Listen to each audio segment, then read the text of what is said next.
6:45 pm na rikana wani aratutira bambere itukwithia twichwana na ntubura ariki utumiri bwanda wa Chembogita barekana cyo bajuika keka rugendo ko burakaithirite gakarakari atena na tebaichie thire bakiomba na rugendo neru boyeli tutiri tukwithia twikuretera atalamu begie utumiri bwanda wa Chembogita burabethira beturutana no tonelia rugendo rokombo burabwithira rukarekari atena na tutumbikia kwithira tukieba ukombo bubwa mitheka na tukwerwa retu na specialist kana wenda mutaalamu wegie utumiri bwanda wa Chembogita kumantere chia Kaga Methodist Center urakethira agituikia kana iturutana rugendo ruru akurikava ruru kuma kiutumiri bwanda wa Chembogita na terute tambire na naterutera rukarakari atembito wini wa Kinyero.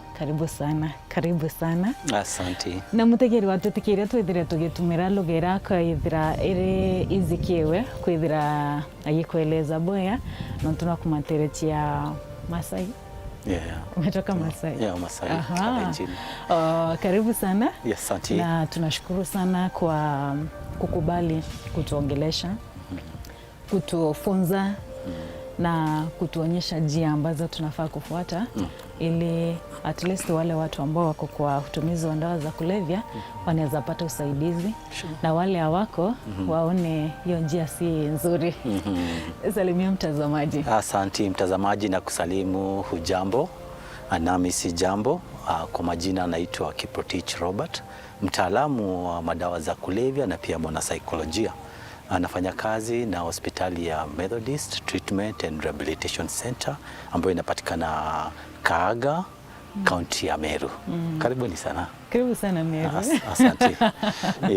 Haya, labda kuna mtu pale nyumbani ajue addiction ni nini?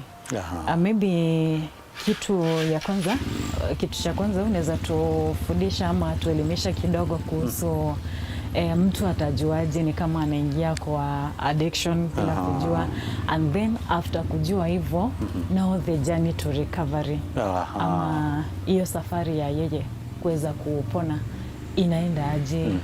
Mimi akienda rehab ni nini anafaa kuwa nayo kwa akili yake? Asante. Na nashukuru sana kwa nafasi hii. Actually ni jambo la muhimu sana kuhamasisha umma hasa manake watu wengi hawafahamu addiction ni nini. Na watu wengi wameipatia sura ambayo si ya addiction. Kwa hivyo nashukuru kwa nafasi hii ili tuweze kupata uelevu. Niseme addiction jinsi tunavyojua. Addiction ni ile hali ya mtu kutumia kitu japo ina madhara na anajua madhara lakini hameshindwa kutoka. Kwa hivyo unajua, for example, unajua hiki kitu ni kibaya, unajua vizuri inakudhuru lakini umeshindwa kutoka. Hiyo tunaita addiction. Lakini tuseme hivi, addiction hiyo haiji mara moja tu.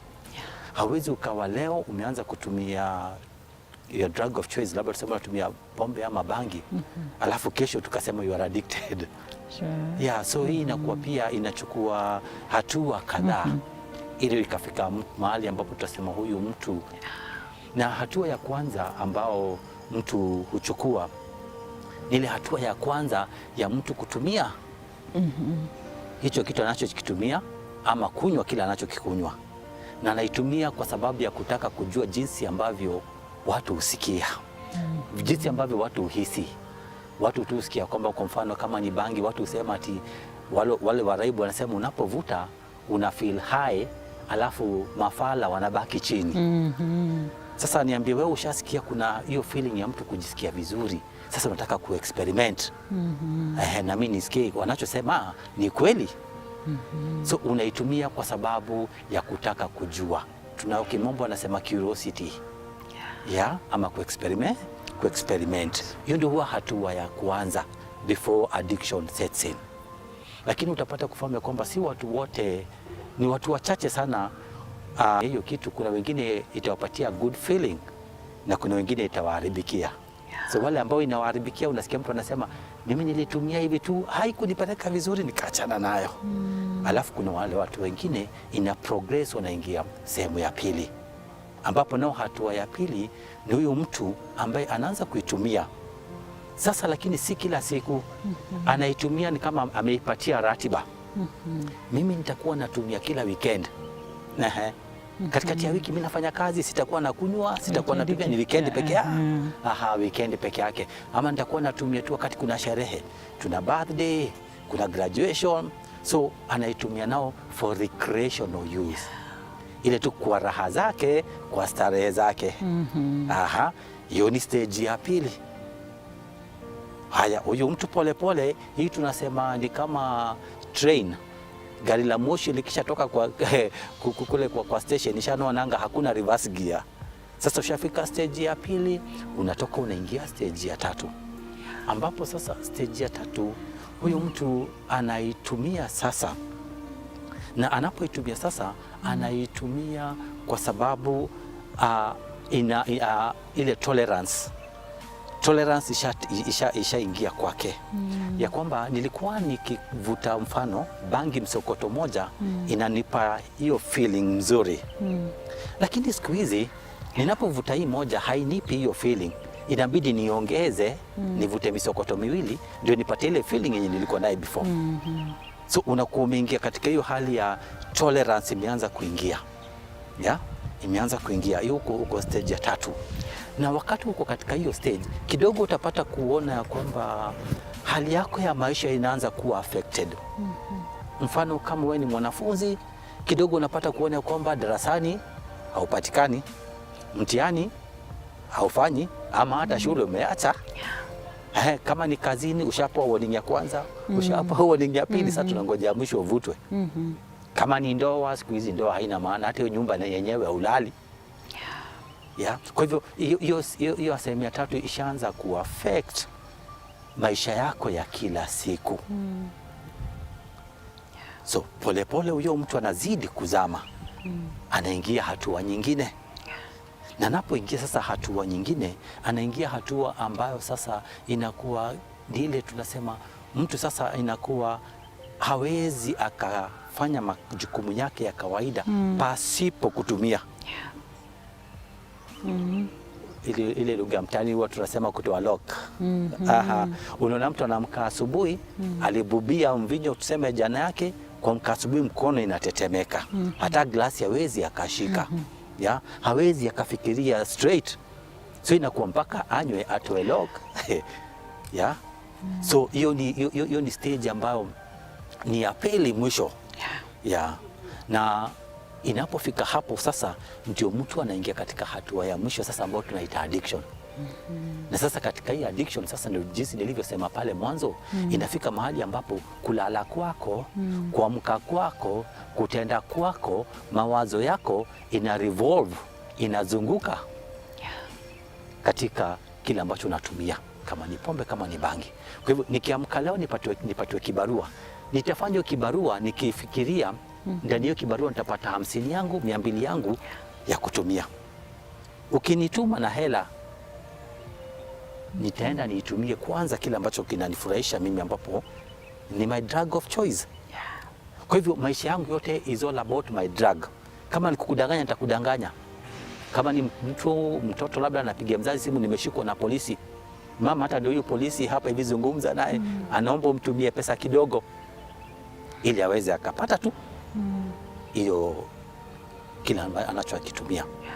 So na wakati huo pia madhara yake inakuwa ni dhahiri kwako kabisa. Yenyewe unaona kama ni afya yako umeitelekeza, wewe umekuwa mchafu, kuoga uogi, kula hauli, kazi hiyo hauendi, ndoa ishasambaratika, hiyo yote unajua, lakini you are helpless. Sasa hapo ndo tunasema sasa hiyo uko katika addiction sasa. Na unapofika hiyo hatua tunasema you are now addicted. Ni vizuri mtazamaji wetu apate kufahamu ya kwamba hiyo katika hiyo hali hiyo, kwetu kama wataalamu tunasema ni ugonjwa, na ni ugonjwa wa akili. Ni ugonjwa wa akili kwa sababu unajua ina madhara na ungependa kutoka. Uliza mlevi yote yule ama mrebi yote yule, atakwambia mimi ningependa kutoka lakini huwa nashindwa. Nimejaribu nikaacha siku 2, ikarudi tena. Hiyo kutetemeka, hiyo kujiendea haja kubwa na haja ndogo, siwezi nikavumilia kutokwa na jasho, that is too much. Then I'm like ninajua nikikunywa tu hivi kidogo hizi symptoms zitadisappear. Kwa hivyo afadhali tu niendelee. So inakuwa si kupenda kwake, inakuwa ni ugonjwa wa akili. Yeah. So hivyo ndivyo addiction ina set in. Yeah. Haya, Pejani, nao safari ya mtu kupona inaanzaje? Safari ya mtu kupona. Well, ni safari moja ambayo naweza sema ni very interesting. Na vile umesema tu sawasawa, ni safari kumaanisha ina hatua ya kwanza na pia kuna destination, ndio tunasema ni safari. Hii hatua ni hatua ambaye watu wote, waraibu wote si lazima wakaipitia. Kuna mwingine anaweza toka katika hatua moja akaruka tu hatua ya tatu. Kuna mwingine anaweza pitia hatua moja akaingia pili, ya tatu, ya nne na akamaliza yote hiyo. Lakini mwisho tunaangalia huyo mtu ame-overcome hiyo. So hatua ya kwanza, na nashukuru kwa hilo swali, ni ile ambayo tunaita pre-contemplation kwa lugha ya Kimombo. Hii ni ile hatua ambapo huyo mtu mraibu hana taarifa wala muktasari ya kwamba kile ambacho anachokitumia kina mdhuru. So huyu mtu kazini, mfano ashavutwa kazi, huyu mtu afya yake imedhoofika, lakini haoni kama ni jambo. Kwa hivyo ni wale wengine ambao wako nje, wapendwa wao, ndio wanaona kuna shida hapa, huyu shule haendi, lakini yeye mwenyewe afanye nini? Hajui. Hiyo tunaita pre-contemplation. Kwa hivyo hana ufahamu, nimesema hana taarifa wala muktasari. Akitoka hapo hivyo tunaingia hatua ya pili ambapo tunaita contemplation. Sasa katika contemplation ndio lile wazo linaanza kumjia pasipo hata kuambiwa na mtu yote yule. Ana realize ya kwamba kusema ukweli, ili kitu ambacho ninatumia hainipeleki vizuri. Naona nimepewa warnings 3 sasa, ya mwisho hii ni kuvutwa kazi. Naona familia imesambaratika, school fees ya watoto nimekula. Kusema ukweli hainipeleki vizuri. Kwa hivyo hiyo mawazo inaanza kumuingia ya kwamba si nzuri. Hiyo ni hatua ya pili, stage ya pili. Akitoka hapo, huyu mtu sasa anaanza kujipanga. Huyu ndio mtu sasa ataanza kuuliza, jamani, nimeona niko na shida. Sasa natafuta mahali naweza nikapata msaada. Na ndio unaona watu wanatoka, mtu anasema, anaanza kutafuta, nitapata wapi counselor? Nitapata wapi rehab? Nitapata wapi tu mtu wa kunisaidia, ama njia yote ile ya kusaidika, manake sasa nimegundua kwamba nina shida. Ndio huyo mtu ataingia mtandaoni, labda aweze kuangalia maybe kuna wapi rehabs zenye zinaweza kanisaidia. Kwa hivyo hiyo stage huwa tunaita preparation. Kwa hivyo mtu anaanza kujiandaa ili kupata msaada. Akitoka hapo anaingia stage ya 4. Anapoingia stage ya 4, now this is the most interesting stage. Ya kwamba baada ya kugundua, kwa mfano ametupata sisi Methodist Treatment and Rehabilitation Center, akapata tuko Kaaga kule, akapata namba yetu ya simu, atatupigia, services zenu mnaofa nini na nini kule, nini inahitajika, hela ngapi mnazo, ada za huko ni ngapi, na mambo kama hayo. Tukamweleza. Sasa katika stage ya 4, huyo mtu baada ya kupata information atajileta yeye mwenyewe hadi kwenye kuna usaidizi. Hiyo hatua ya yeye kujileta huku ndio tunaita action stage. Stage ya kuchukua hatua. Ya sasa amejileta kwa usaidizi.